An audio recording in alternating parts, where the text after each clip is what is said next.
Pemangku ajak prajuru adat patut mesweb yen lakar ngadang upacara adat di pelemahane di Kabupaten Gianyar. Keputusan ini kejema uli surat edaran PHDI Bali aja MDA Bali.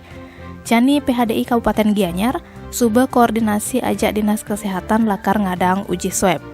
Ketua PHDI Kabupaten Gianyar Iwayan Ardana nyelasang, pemangku ajak prajuru lakar uji swab awai setonden upacara kelaksanaan. Yen suba negatif, mare dadi ngelaksanaan upacara.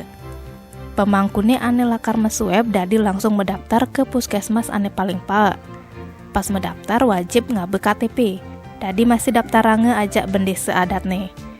Biaya swabne lakar ketanggung ajak Bupati Gianyar. Kebijakannya ini kejema ulian sing ngedang lepas gati ajak upacara adat, agama, ritual ane suba dari tradisi. Tentu mekade manggala upacara pemangku ajak prajuru pang pasti tusing kena COVID-19. Tim Bali Express ngelaporang.